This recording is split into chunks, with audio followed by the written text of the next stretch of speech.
This program is brought to you by the partners of A Rood Awakening International. Help others find truth. Support A Rood Awakening International today.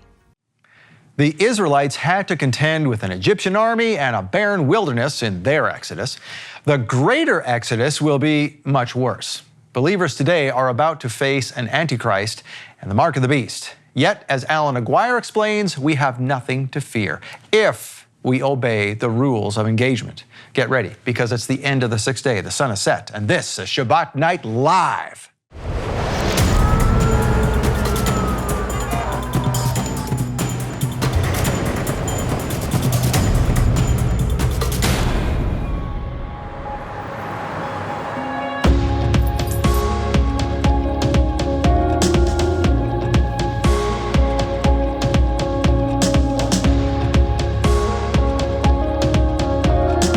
As they take this message out into the world.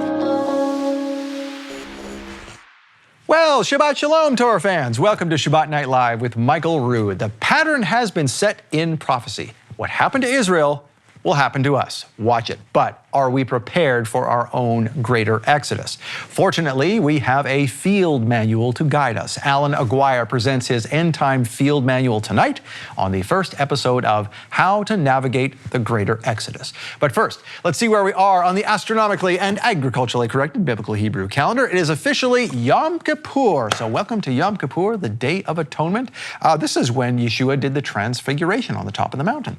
A perfect time to be talking about the greater Exodus. So let's talk more about this with the Chief Operating Officer of A Rood Awakening International, Ted Clayton. Well, thank you, Scott. I appreciate it. And Shabbat Shalom, everyone. Welcome to Shabbat Night Live. We're going to have a great program tonight. Now, speaking of the fall feast, so the Yom Kippur is number 2, a fast, not a feast per se. Right. But last week we had Yom Teruah on Thursday and our event on Friday and Saturday. And it was a fabulous event, ladies and gentlemen. If you missed it, though, don't worry, because you can get your very own copy of the Yom Teruah 2021 event. The temple, the trumpets, and the end time Tribulation. Tribulation. I Yes. said transformation because you said Well, it transformation. will be a transformation That's at some right. point, so. That's right. End time tribulation. So, ladies and gentlemen, you can get it. You're not too late. You can still support the ministry by getting that DVD or actually going to the michaelrood.tv app.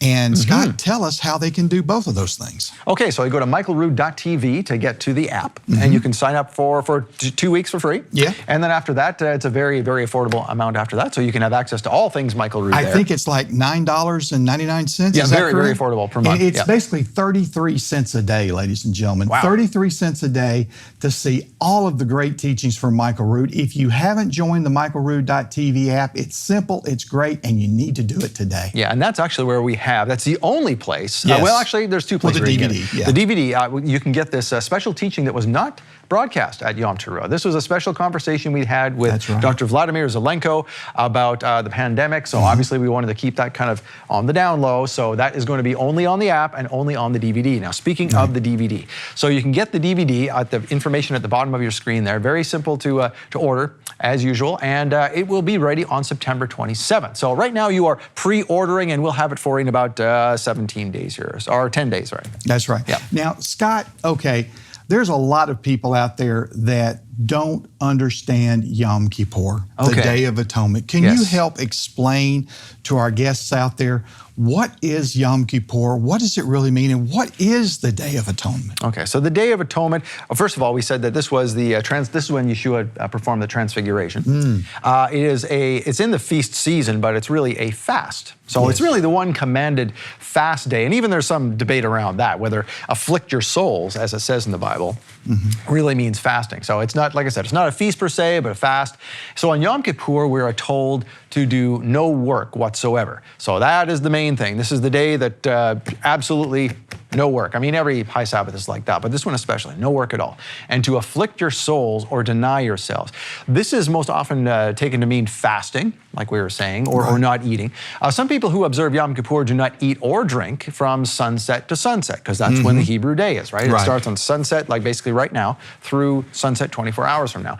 And the point of fasting is to help us focus on the things that are more important than our body's desire for food. thus being our relationship with our Creator, the most important thing in our lives. So that's what we are focusing on. Now, in the last days, Yom Kippur marks the end of Yehovah's wrath upon the earth. The righteous are spared from this wrath. They're not spared from tribulation, they're spared from wrath. Two different things, as they will have been gathered to Messiah at that point. So this is where this happens. So once the Almighty's wrath is ended, it will be time for the wedding feast of Messiah and his people, the Feast of Sukkot. So that's what's coming up next week, right? So we start celebrating that feast at sunset next Wednesday, September 22nd. So that is a little synopsis of what Yom Kippur is all about. And we want to be very upfront and real with everyone. We're pre-taped right now, so we're also not working on Yom Kippur. So this whole program tonight is pre-taped about a week in advance, and so we're also not working tonight, just to make sure everybody understands that that's what's happening with us as well. Absolutely right. Now, when we talked about the DVD too, we don't want to encourage anyone buy anything. You know, when we're here on Shabbat Night Live, this is the only opportunity we have to connect with you. Right. So when we talk about the love gift and all the other things we have, like the calendar and all these kind of things, obviously we want you to wait until after Shabbat's done. Right. Right, because that's the right thing to do. But it's our only opportunity to tell you about them, so that's why we do it now. That's right. And speaking of love Yes. gifts, now we have a great love gift for this month, the month of September. Scott, tell us all about this love gift. Okay, well, we have a wonderful coordination here between what's happening on Shabbat Night Live tonight and between and what's happening on the Love Gift. Yes. So tonight is the first episode of Alan Aguirre's new teaching, How to Navigate the Greater Exodus. He also provided the Love Gift for this month. It's called Little by Little. This is about how little by little, one way or the other, you can be more in tune with Yehovah and with His Spirit, or if you ignore Him little by little, day by day, you'll gradually fall away from Him. And this is what Michael Rood talks about all the time, where he says, even what you have will be taken away from you if you do not obey, if you do not stay in communication with Yehovah. Very important teaching, very down to earth, makes a lot of sense, very wise, very, very good teaching by Alan Aguirre. So that is your gift, our gift to you, for your gift of $50 and more. And if you'd like to give a little bit more than that, we have some awesome Shabbat Shalom coffee mugs for you, in addition to the teaching. These are great. And these are fantastic. Ladies and gentlemen, these are not cheaply made. They're great ceramic coffee mugs. Heavy little things. And the beautiful thing about it is they say Shabbat Shalom on them, and you can use them during Shabbat. And people ask you, if they ask you, what in the world does the word Shabbat Shalom mean? Which, by the way, I have a real quick story, if I may, Scott. Please do, I have a friend that got the Name of God hat about 2 weeks ago. His name is Jim, real good friend of mine, and he got the Name of God hat. Well, Jim works for a very, very large corporation, and he was on a Zoom meeting wearing his hat. And one of the people on the meeting said, Jim, what in the world is that hat you're wearing? And he was able to share the name of God with a coworker thousands of miles away. So, ladies and gentlemen, that's why we do this. That's why we have the coffee mugs and such, the hats, so that you can share your ministry with your friends, your neighbors. I just had to share that real quick because I thought it was really great. Yeah, so if you're doing your own little podcast or Zoom call or whatever you're doing on Shabbat, a lot of congregations now are doing Shabbat online with a Zoom call. That's right. Have your Shabbat Shalom coffee mug. What a great idea, Ted. Yeah. That's right. Now, for a gift of $300, of course, you get all that and a couple more things. Right. We have a great olive wood bookmark. First time I've ever seen a wooden bookmark. Maybe I'm just sheltered. I don't know. But I thought this was great. It says, pray for the peace of Jerusalem, Psalm 122, verse 6. That is etched onto this. Olive wood from Israel, no less. So you'll get that. And you'll also get this, monument, it is, to the Ten Commandments. Marble on the bottom, depiction of Jerusalem on the top, and the Ten Commandments in Hebrew behind some glass in the middle. So, really great. Get them today. There it is. Wonderful. Thank you very much, Ted. Thank you, Scott. All right, so Alan Aguirre presents How to Navigate the Greater Exodus with a field manual that leads us from Exodus to ingathering. Stay with us.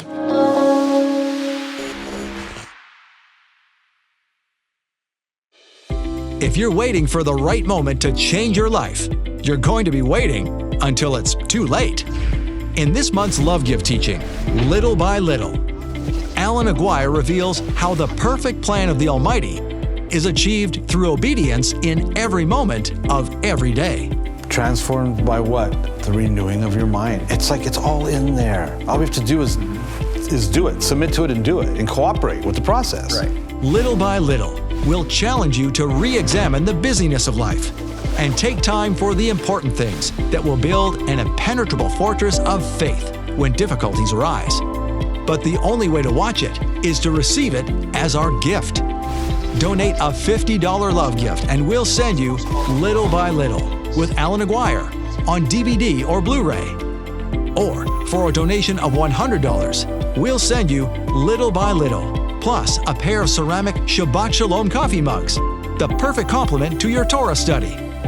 Or as a special offer, for a donation of $300, we'll send you Little by Little, the Shabbat Shalom coffee mugs, plus this 10 Commandments monument with a framed depiction of Jerusalem, and this unique bookmark made of olive wood from Israel, etched with a verse from Psalm 122. These are special gifts from Michael Rood to thank you for your support. Make your donation today and receive the $50 gift, the $100 gift, or the $300 gift. Remember, this offer ends September 30th and supplies are limited. Call now to receive your gifts.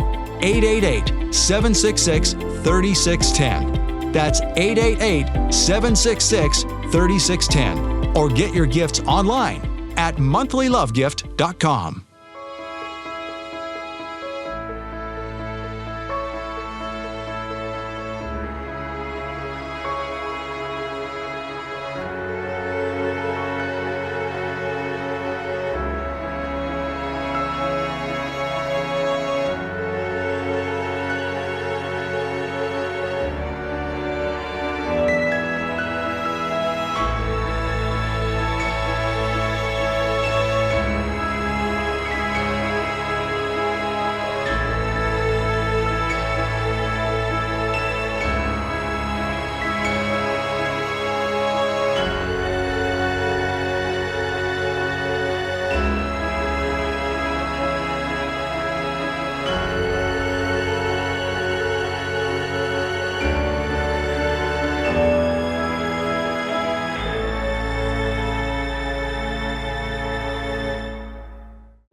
The Chronological Gospels Bible is changing lives all over the world, putting everything the Messiah did in exact chronological order and explaining the behind-the-scenes truth of what the Messiah did, when he did it, and why. The timing of it all means everything. And now, the Chronological Gospels can be easier on your eyes. The larger print edition features 40% larger type, and every page appears exactly the same as the original, so you can follow along with others who have the regular size version. The Chronological Gospels larger print edition also has wider margins to write notes, and the premium quality paper means you can highlight without soaking through.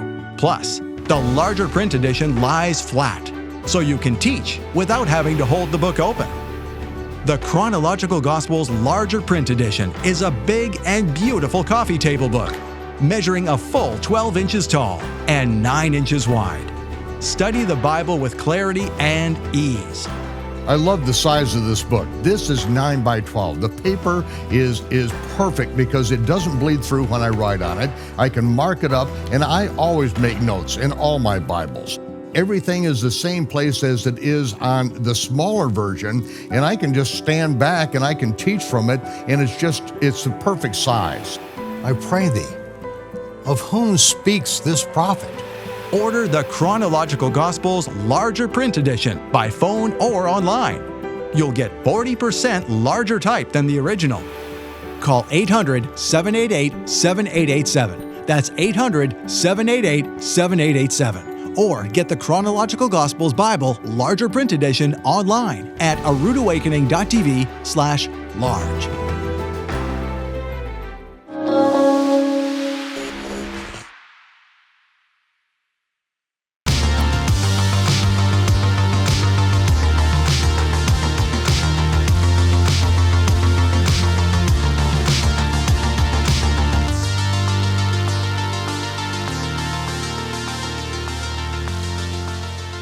Be not ignorant. That's not a slight from me. That's a warning from Paul. Where did Paul get this from? Did he just sort of come out with that and out of thin air? But no, it came out of Exodus is where he got that, because we are in a spiritual warfare right now. You know what I'm talking about now, and back in Paul's time, and even back in Exodus time. So how do we navigate this spiritual warfare that we're in right now? We need a field guide, and that's where we bring Alan Aguirre in. Alan, welcome to Shabbat Night Live. Thanks for having me. I say we need a field manual through you because you have written such a thing. Exodus to Ingathering, a field manual. Now this is actually a military issue size of a field manual, is it not? It's an actual replication of an actual military field manual. Right down to the FM 622. Right, which means leadership guide. Oh, really? Oh, Yeah. So when we're referring to a field manual, that is it. 622 is for a leadership guide. Yeah. Now, why? Now you are. First of all, let's explain. If folks have not seen you on Shabbat Night Live before, we've had you on before. Right. We had something called the Feast for Christians. Is a series the Feast we did. Unlocked, right? Yeah, and that's kind of what you're all about. You're about bringing Yehovah's truth to just general church-going folks, and making it real for them. And that's what this is about, is making it real. So what brought this on, this field manual? Well, we pretty much, my wife and I had this we need to create a devotional. Okay. Regarding, around the feast things, the theme of that time in our history, Moses, the Exodus, the giving of the Torah. And so this is what ended up coming out of it. And a lot like a Root Awakening Ministries, where you're about enlightening Protestant Christianity to Messiah and the Torah, for example. We're about that as well. And so we figured if we're going to do a field manual around the feast or around this part of our church history, how are we going to be able to present this to Protestant Christians that are already gun-shy about the subject matter of Moses, the Exodus, Torah, and they don't really know a lot about it because, the Old Testament really isn't something that's prominent in Protestant Christianity. Well, what if we bring Paul to the front and center of this topic? Because, right, Paul is the poster boy for all things anti-Torah, predominantly, right? He's the apostle to the Gentiles. And if he is the apostle to the Gentiles, the word Torah shouldn't come out of his mouth or in any of his epistles or teachings, which isn't the case. So why is he talking about this to Protestant Christians, to Gentile Christians, right? So if we use Paul as a premise to present the truths found in keeping the covenants of God's commandments, what a concept, right? Yeah. So that's what we did. And so the premise is actually this first one, because it's an actual series, Exodus to Ingathering series. Oh, so you have more than just, yeah, so this looks like an accomplishment in itself. It's like 300 plus pages. Yeah, we've got two of them out now. The first one, Exodus to Ingathering Field Manual. The second one is E2IS, which stands for Exodus to Ingathering Series. E2IS Field Manual 2, which is Covenant Culture. It's about covenant, the culture of covenants and the covenants that are found in God's Word for us and towards us. Now, you have a unique perspective on bringing this stuff to the Protestant Christians, because not only do you just live in, the Bible Belt, you live in Utah, which not only has Protestant Christians, but now you have the whole Mormon culture. Yeah. And you are a Messianic believer in the midst of that, trying to bring truth to all of these groups. Right. So obviously you had some experience in doing this. So, so how does this field manual work? I mean, let's just go through it. Just what have you got in here? How does this thing work if someone does that? It's broken into weekly segments. Okay. But it's not time specific. Okay. So you can read any weekly devotional, regardless if you've read the ones before it. Oh. Okay. So each devotional is standalone. The premise, the theme of the whole thing is one theme, and that's again 1 Corinthians 10, 1 through 12. But so what? Well, let me read you the premise. Sure, yes. In regard to Israel's journey, their exodus from Egypt to their ingathering in the Promised Land, the Apostle Paul writes the following in 1 Corinthians 10, 1 through 12. Now these things happened to them, Israel, as an example, but they were written down for our instruction or warning, on whom the end of the age has come. Now the term on whom the end of the age has come is also translated as for us to whom the end of time has come, upon whom the ends of the world are come, to us who are living in the last days. Essentially, Paul is stating that what happened to the children of Israel in the desert, as recorded in the books of Exodus, Leviticus, Numbers, and Deuteronomy, were written down as a warning and for our instruction, our being the end times New Testament church. Because he's writing to the Corinthians, which is predominantly Gentile.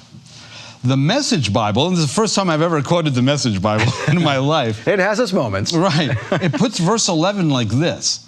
These are all warning markers. Danger in our history books.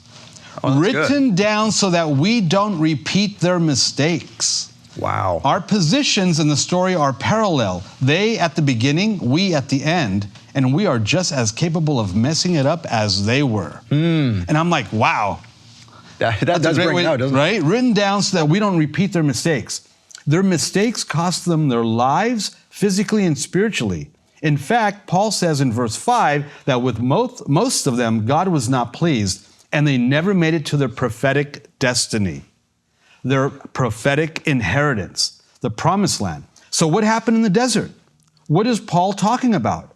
How do we heed these instructions? What are those instructions? And how do we avoid making the same mistakes? How do we enter our promised land, our prophetic destiny and inheritance?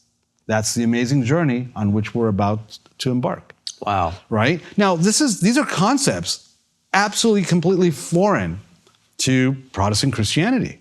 They have no idea what happened in the desert. They've seen, what was the Ten Commandments, right? Yeah. They've seen that movie. They have an idea, but they really don't actually know. Right, because they consider it a shadow. Well, yeah, that was fine, but the fact that I know Jesus, that's the important part. Right. But do you know Jesus without knowing this? I don't believe that you can or do, because Jesus himself defers to Moses every single time in the gospel, in the gospel account. So in the field manual, right? What does that mean? What's a field manual? Here's the manual on how to do what. Well, what Paul is telling us we can't be ignorant about. And that's what happened to Israel. Why was God upset with them? And why are the Jewish New Testament says, the complete Jewish New Testament, right, Stearns, says bodies were strewn throughout the desert. Well, what happened to Israel? Why did that happen to them? Well, they were not keeping the commandments that God had established for them that made them his people. I will be your God and you will be my people, a nation of kings and priests. Well, the whole 40 years in the desert was to mold them and shape them and design them into not only a warring people, but a people of God, his own treasured possession. How? Well, this is what I'm about. These are my covenants, my precepts. These are my rules of engagement, and you need to obey them. And they didn't. And Paul's saying, as New Testament believers, we have to obey those same rules of engagements if we even plan on getting out of this alive and enter into our prophetic inheritance ourselves. Now, the rules of engagement. Right. Let's get into that a little bit here, because that doesn't have just meaning for Paul's time or Exodus time. See, this is why we're seeing the the cyclical motion of how things in the Bible happen. They're fulfilled, they're fulfilled again, they come around a different way. Right. So now we've had the same thing happen in Exodus as it did to Paul, and now it's coming to us, and it's spiritual warfare again. And if anybody says, what are you talking about spiritual warfare? They got their head in the sand. Because what have we been seeing for the past, 2 years? And I might even bring out something that you brought out from October 2019, but we'll bring that a little bit later. But let's get back to the rules of engagement. So what are the rules of engagement for this time and maybe what Paul was trying to get at? I think it's the same rules of engagement that Israel was forced or, was introduced to in the desert. And that's, this is how this is what it looks like to be my people. Because I'm God and I'm the one true God. Right? So you just came out of Egypt, 400 years in Egypt. And the whole deal with that, Exodus to ingathering means Egypt to the promised land, right? So in Egypt, the Passover wasn't just separating Israel from the Egyptians, but it was also judgment on Egypt and her gods, right? Okay. So there's that marker. I'm God. I'm the one true God. You can't have these multiple God concepts or ideas, right? And then,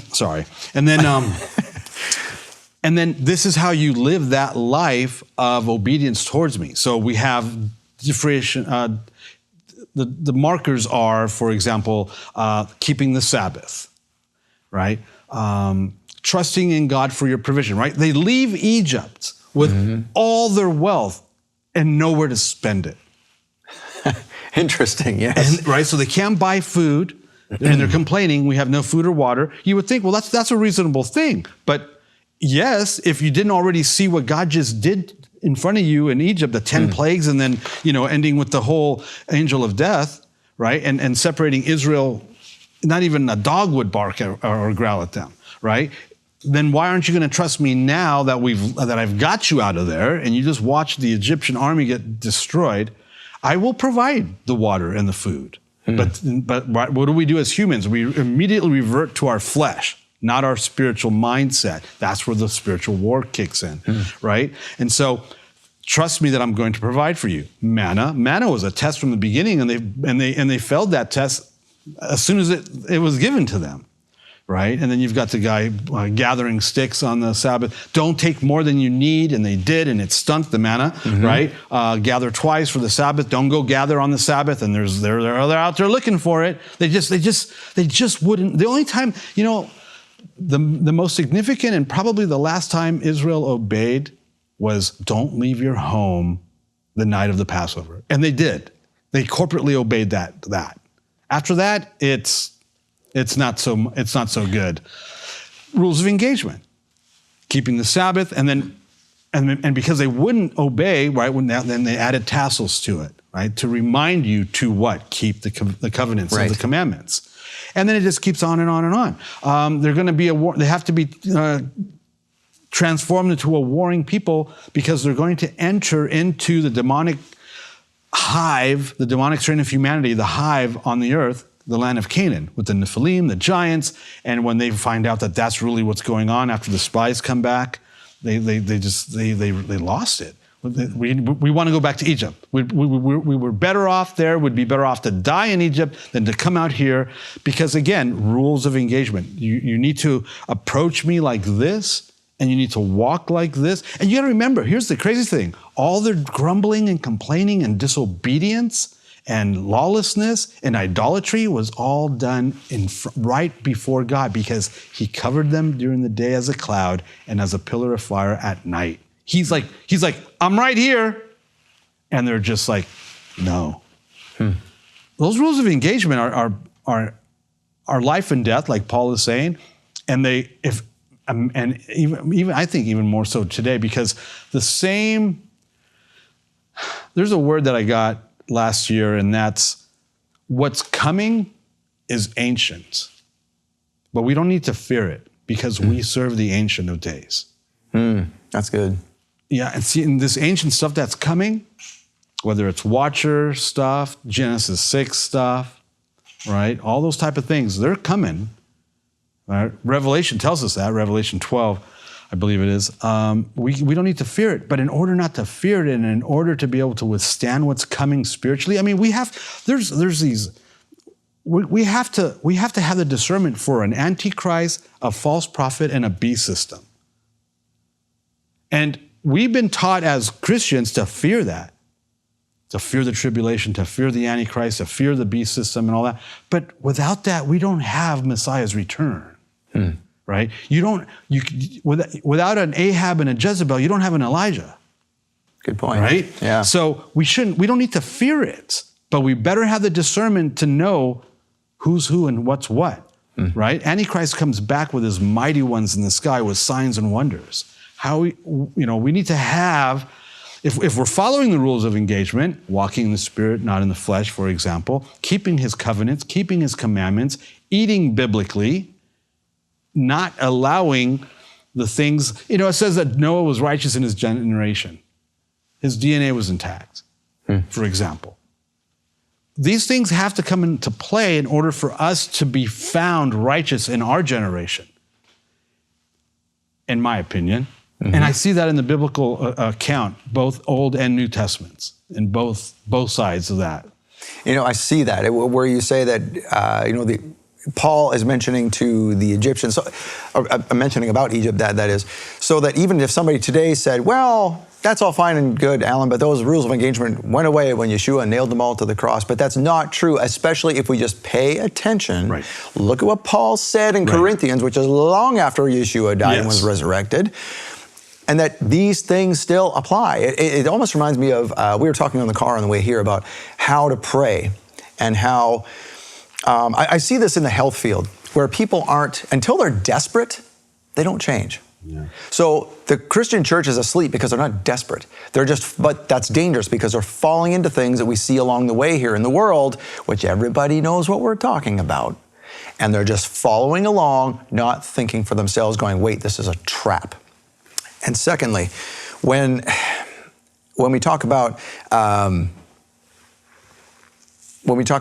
it's praying, the proper way to pray, that's what we were talking about on the way here, is that instead of, oh, please God this and please God that, it's standing on his word saying, no, Yehovah, you said this and I believe it's done. Right. And that's when God, or Yehovah, reacts. That's when he says, okay, you get it. I'm going to do that. Watch. Yeah. And you know, and these are the things we need to learn. These are the rules of engagement. If we want to see God move, these are the things you need to do. Is that what we're saying here? That's what I'm saying, yeah. Yeah. Because if you read, if it's all in here, it's all in the Word, right? The Bible, the Scriptures. And then we have the teachings of the New Testament. It's how we go about doing what we're supposed to go about doing in order to not only please the Father, but to be in right standing with Him and our fellow man. Right? Yeah. And it's there, and we have examples. We have the examples of the patriarchs, the examples of Messiah, and the examples through Messiah, through the Holy Spirit with the New Testament teachings. It's not like it's a foreign, the concepts aren't that foreign. We are just, I think, lazy and not very bright. It's a lot easier to not to heed wisdom's cry in the street. And it's a lot easier to hide or bury our mina or our talent instead of doing the work of duplicating it, because that requires some you know, well, the parable of the shrewd manager. It takes, not a lot of us are shrewd. It's a lot easier to be lazy and ignorant. Yeah. Right? Whereas being shrewd as a serpent, but gentle as a dove, that's going to require some skill sets most people aren't going to bother with. And the thing that surprises me is that until you're in that position of, you know, putting yourself out there, having a risk, you're starting a business or whatever it is, and you don't know what you're capable of because you've never tried. And if Yehovah is on your side and he has told you to do this risk thing, it's going to pan out. Yeah. It's going to pan out because he has equipped you with that. And until we do that, we don't understand Yehovah's power in our lives, and we're never going to follow what he wants us to do because we're going to be a bunch of lazy chickens. Right, and I agree that I've been doing this 40 plus years, and if you do it, right, if you do what it says and how it says to do it, that's the key. You do it how it's already been laid out for us to do. We don't have to reinvent this. And we have. We've got a field manual. We have called Exodus, right? Yeah, it literally is. There is a field manual. We just have to, and so if apparently part of my job is to unpack this information in a way that Protestant Christians can maybe hear it and understand it. And maybe equip those who are more in tune with the Spirit to teach said things as well, right? We're all about equipping. I mean, it's not enough just for you, you know, I'm not just going to bring you over to the house and feed you a fish dinner. I will actually literally teach you how to fish and catch that fish for yourself. All right, well, let's unpack these things in our next half here, so stay with us. All right, and you stay with us too. Thank you so much for bringing Alan here. I'm thanking you because you did. Your donations are what make this happen on Shabbat Night Live. There's a whole bunch of people here behind the scenes that you don't see, but we want to thank you all the same for bringing them here because it is you that keeps this going. We want to thank you very much for your support, and we're going to give you a couple minutes to do just that. We'll be right back.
Thank you for your support of Shabbat Night Live. It is because of you that we can bring Alan Aguirre to Shabbat Night Live. And before the break, we were talking about your new book, The Exodus to Ingathering Field Manual. We talked about some concepts of it, but I want to dive into the actual book. And there's a second piece of it here that we haven't even talked about yet. But first of all, it is called a field manual because you designed it literally, the size and everything, to fit a military field manual. And you actually have a leather case here that is meant to fit a field manual. Is that it? Yeah. Well, this is a traveler's journal. Okay. And so what we've done, the second piece is the calendar. Yeah. And so we've created, this is an A7 size calendar to fit in this A7 size leather traveler's journal. Okay. And inside it, I have my calendar, my field manual calendar piece. And yeah, it's a great resource. It's very similar to the calendar Rude Awakening has, obviously, because we pretty much believe the same stuff. Well, yeah, let's right? talk about that. So this thing here, I think our supporters will find real interesting about this. So this calendar, first of all, in the book, this is a collection of, like you said, it's Bible studies. Yeah, so it's right? a weekly devotional. Okay. And it's not dated, so you can read it independent. Each like you said, each one stands alone, right? Right, each week okay. stands alone, right? And it's not dated, so you can pick it up anytime, anywhere, and start. So it's and not read. necessarily like the Torah portion that some No. folks do. That you have to do on this date or whatever. And, No. okay. Now, a lot of the studies are based on, loosely based on that, maybe on a weekly Torah portion. Okay, that but helps. within Yeah. the theme. Mm-hmm. So, right, so the first one is the 1 Corinthians 10, 1 through 12 theme. Yep. What we just read. And then the second one is called Covenant Culture. And it's about the different various covenants. It's like another layer deeper into this amazing journey. We call it an amazing journey from Exodus to Ingathering. And then part of that is going to be keeping God's covenant of the calendar, whether it's the Sabbath, the new moon, the Omer count, whatever it might be. Now, see, that's what I found intriguing, is that just like Michael's astronomically and agriculturally corrected biblical Hebrew calendar, the calendar with the longest name on the face of the earth. I don't know. Chameleon Church Exodus to Ingathering 66-week calendar planner. That's pretty good. That's just about as bad. No. Chameleon Church, by the way, I'm going to ask you about that in a minute. But so this follows the sighting of the new moon. Correct. I mean, as far as you can work ahead on that type of thing, like we do too with the calendar, the challenge of that. But that's what this follows. This isn't a rabbinic kind of preset thing. This is. So, for example, what we have is we have a 2-page month view and a 2-page weekly view. Okay. Okay. So let's go to the month view. On the right-hand margin will be projected dates. Okay. And those will be the projected dates based on the new moon conjunction, which is what the fixed halal calendar is based on. Oh, I see. The Okay, fixed sure. Jewish calendar, right?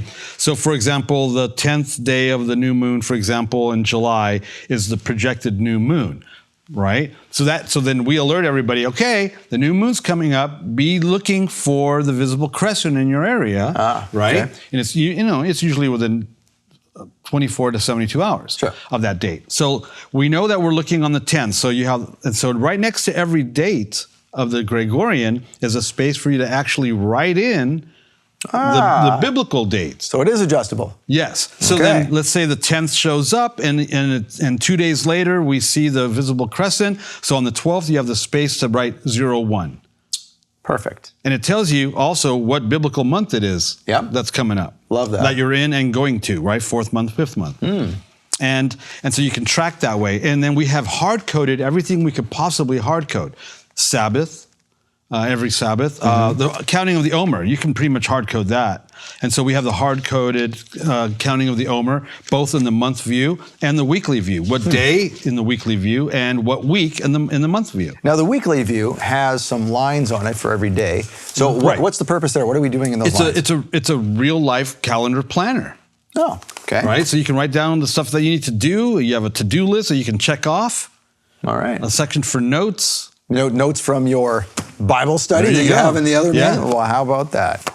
So it's actual, practical, real life stuff. And when you incorporate, like you guys know, when you start incorporating God's calendar into your real world life, That's gonna, if you're actually going to, this is the whole following the Torah, following the commandments is this. It forces us to actually be active and interactive with God. A lot of Christianity traditional Christianity doesn't have stuff like that. Right. Read your Bible, don't sin, pray. Okay, how do you do that? Right? Pick a Bible message out of the hat. Right. No, we haven't. God's a God of order, and He's actually set up a way for us to do this stuff. And because it is spiritual warfare, we went with this old school looking, field manual motif because Exodus, the word Exodus, expedition, and things of that nature, because that's what's actually really going on in the spiritual realm, and we need to actually be quickened to that understanding so that we can wake up and take care of our business. Well, exactly. And that warfare, I mean, you're right, because that's what the Israelites were not called out of Egypt just to be saved and let's go play around in the desert. That was a preparation time. Right. They were because what were they going to have to do to get into the promised land? They had to beat some bad guys. Right. And that's where that came in. Now, we're going to get into that in just a second with the bad guys. Yeah. Well, let's get into that. So you mentioned when the cameras were off that it was until the sin of the Amalekites? Yeah. Until the sin of the Amalekites was complete, things were not going to start happening. Right. I'm kind of butchering that. It's the iniquity of the Amorites. Okay. So Abram, not Abraham with the God, right? The Spirit of God. When Abram was Abram, it tells us in Genesis 15, it's actually the way we begin this is the first field manual. We have, like I said, 2. And the one that's coming out next is called Walking the Chosen Path. And it'll have all of this in a New Testament gospel, Jesus, right? How do you apply it? How does this all work together? Oh, wow. Right? Okay, yeah. And so in Genesis 15, Abram, the Lord said to Abram, "Know for certain that your offspring will be sojourners in a land that is not theirs and will be servants there," Egypt. "And they will be afflicted for 400 years. But I will bring judgment on the nation that they serve, and afterward they shall come out with great possessions," the Exodus of Moses. Yep. "And they shall come back here, the land of Canaan, the land of promise, in the 4th generation. For the iniquity of the Amorites is not yet complete." The Nephilim in the land of Canaan, their iniquity had to get to a place of maturity, and apparently it was going to take 400 years. And while that's all brewing and being stirred up, Israel would be set aside in Egypt, and then they would be released from Egypt to go take care of this iniquity from what we know as the demonic strain of humanity on the earth. Because the Canaanites, they weren't entirely human. We have like 8, 10 Nephilim tribes in the land of Canaan that are mentioned. The giants of the land from Genesis 6. Well, yeah, and even we have hints of that from when the spies went into the land. We looked like grasshoppers in their sight. Yeah, they came back. It's not like the Hebrews were 3 foot tall. No, they came back with the report that the Nephilim are in the land. Yeah. And that's what freaked Israel out, because they were a shepherding people, not a warring people. And when we came to Messiah, when we became born again Christians, they didn't tell us. They failed to tell us that we were basically enlisting into a supernatural, spiritual war. And I think that's a disservice. I make sure to let people know that. This is what you're signing up for. Because here's what it comes down to. If you don't understand Genesis 6, there's no way you're going to be able to do, let alone fulfill and be victorious in Ephesians 6. Yeah. Or in Revelation, for that matter. I find it interesting that, everybody thinks this is all going to blow over. We're just going to be saved through it all. Tra-la-la. But no, we need to, like Paul said, we need to pay attention. Let go, let God. Yeah. To a certain extent, sure, but then be ready to do something. We have responsibility in this relationship. We do, don't we? Yeah. Yeah, And yet Yehovah takes care of us. The fact, you just mentioned something that I thought was interesting. When the Israelites came out of Egypt, they had great possession, but nowhere to spend it. What do we see coming in our world? You can have all the toys, all the gold, and this is what really bothers me, and I think it bothers you too, that the believers are running to these things that are just empty. It's not going to save them. Right. Oh, take all your investments, put it in gold. Gold's stable. What's going to happen when the world goes to Hades in a handbasket? Right. Is your gold going to do you any good?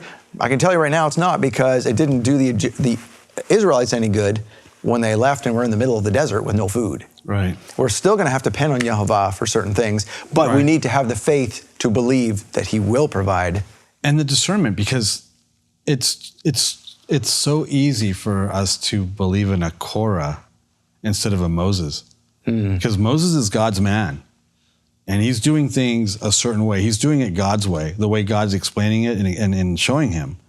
Whereas Korah was based on their fear, doubt, and unbelief. You know, it's like you've lied. You've brought us out here to kill us. There's no food. Where's my inheritance? Where's my land? Where's all, right? That's what they were saying to Moses. Yeah. You haven't delivered. Yeah. And I mean, it was the rebellion of Korah is an incredibly significant marker in what happened to Israel. And I think it's really significant for us simply because we just watched in the last 15 to 18 months a whole bunch of the church go with Korah. Out of fear. Out of fear and doubt and unbelief. See, when you don't believe in the spirit of prophecy, which is the testimony of Jesus, there's no other place to go but to what the enemy, the liar, the deceiver. Look over here, shiny object, you know? We just watched that happen. We're literally watching this unfold before our very eyes. And you know what's crazy? As insane as it is, we apparently have the right stuff for the job. Because we're here. It's almost like Yehovah is standing back going, let me know when you're ready to believe me, and we can take this thing. All of creation is waiting for the sons of God to be revealed. This has everything to do with that because, right, the sons of God are going to be in absolute alignment with his scripture, with his word, with his Torah, with his precepts and you know what I'm saying? And they're going to be, you can't have spiritual authority without being in alignment with him. And I will be your God, you will be my people, a nation of kings and priests, my treasured possession. How do we get to that point? How do we get to that? How do we do that? Well, Jesus showed us. Messiah showed us how to do this. He embodied it. He's the Torah made flesh. You know, he went out, spoke a word, backed it up with signs and wonders, spiritual authority. I love the paralegic. It's called the paralegic, right? He forgives him his sin. And the Pharisees say, you don't have who gave you the authority? Only God can forgive sins. And to prove that he not only had the authority to forgive sins, he healed that man. They couldn't do that. So he totally, it's on, game on at that point. You don't have the authority, you don't have the ability or the spiritual authority to heal the sick. Why not? You're the leaders of Israel. Why don't you have the ability to do that? Well, because they weren't about that stuff. They were about this other stuff. I see a lot of that happening in Christianity everywhere I go, right? That's awesome that, you know, it's like, let's one of our pet peeves is how to say the name of God correctly, right? That's great. You figured out that you have to add 2 more Y's or another W to it. But you can't heal the sick. You can't cast out their demons. That's what Jesus, right? He backed up his words and he proved that he was who he was with the spiritual authority that he got through the Holy Spirit. Right? What does he tell John? John, his cousin, asks him, are you the Messiah? How did he answer? The blind see, the deaf hear, the lame walk, and the gospel is sent to the poor. The poor are receiving the gospel. It's the same today. But you need the spiritual discernment in order to have the spiritual authority. And you don't get any of those, either discernment or authority, without being aligned with his rules of engagement. I absolutely, completely believe that. And there can't be any, go ahead. And we're seeing, and it's always a remnant. When the masses are running that way, you should go that way. And that's there is purpose in, I was going to say that we have to watch that we're not part of the dissension in the ranks, Right. which it comes from these useless arguments. I mean, the Bible talks about useless arguments. Yeah. Don't even be involved in such things. You know why? Because you're not going to be part of the remnant if you are. Right. You're going to get caught in that crap, and you're going to be pushed aside, and the remnant's going to push through, and Right. you're going to be left holding the bag. And so that's when that's when you pull Paul out and you say, I just want to know Christ and him crucified among you, or Messiah and him crucified among you, right? And so I go into a lot of places where I'm dealing with marginal Christianity, multiple denominations, the majority don't have any idea what we're talking about regarding Torah or eating clean or the Sabbath, right? I'm in those situations a lot, and I'm speaking at these things. How do I bring this information to them, right? Like we were talking about. Well, okay. I want to know Messiah and him crucified among us, and then you just kind of like, it's wax on, wax off. You don't know I'm actually teaching you how to do karate. You think I'm taking advantage of you to wax my car or to paint my, you know what I'm saying? It's that real, it's being shrewd. It's being all those things that we're supposed to be. Yeah. Keep our conversation interesting. It's Paul, once again, Paul. So, I see you have a statue to the unknown God. Let me tell you about him. That's exactly what's going on in Mars Hill. It's all about Mars Hill out there. Among the church, within the church. I'm doing Mars Hill inside the church. Wow. So this is basically how to get people back on track. I think so. Go Using Paul as a premise doesn't scare evangelical Christians. And what are we telling them about Paul? They're Paul. Well, he was a Torah-believing Jew that spoke in tongues. Take that to the bank. Exactly. Man, that's crazy. That blows people's minds. He healed the sick, he cast out demons, he raised the dead, he spoke in tongues, prophesied, and he was a Jew. And he kept the Torah. The instruction manual, as it were. Yeah. Michael talks about this as well in a series that he just had a couple of months back called Rightly Dividing the Truth. He said this very same thing you did. If we don't see miracles happening every day, he saw this even as a 17-year-old in church. This is what got him on his spiritual path, if you will. And it was, there's got to be something wrong here, because the Bible didn't stop. Acts didn't stop being written. We're supposed to be still adding to it to this day. What happened? Why is this not happening? And he backed it up too, same thing you did. It's the Torah. We're not following the field manual. Right. I absolutely agree. And you can't teach what you don't know. And if you don't know something, like if you don't speak in tongues, heal the sick, cast out demons, raise the dead, you're going to make excuses for why you can't do it. And they came up with this doozy, that's not for today. God changed. The God that has no shadow of turning, he changed. That was for then. Well, no, that's what you say when you can't do it. Yeah, were miracles happening after Yeshua was crucified and raised? Yes. Yeah. Even to more degree? Yes. Was it all based on the Torah? Yes. I know that's the missing piece. Wow. And so, since we have to come up with creative ways to tell them the same message, and that's why we came up with these field manual series. Alan, I want to have you back for like 3 more weeks or so, somewhere around there, maybe even more. So Let me can we do it? Let me check my calendar. Can you? Yes. Would that be, okay, good. Absolutely. It's in the calendar. Very good. I love being here. So pencil us in. Thank you very much. By the way, before we go, where can people get this? What's the website where people can find this? PlanetBlueMedia.com. Okay. Very good. All right. Thanks. I know folks support this ministry. I want them to support you because you've come here, and so we want to thank you for that. And thank you for joining us. We'll be back with Alan Aguirre next week on Shabbat Night Live. Until then, Shavua Tov. Have a great week. Shalom, Torah fans. Give this video a thumbs up and share it with a friend. Tap the subscription button and the bell icon. and I promise to update weekly with in-depth biblical research. Be sure to download the new michaelrood.tv app for both mobile and home devices for even more commercial-free content.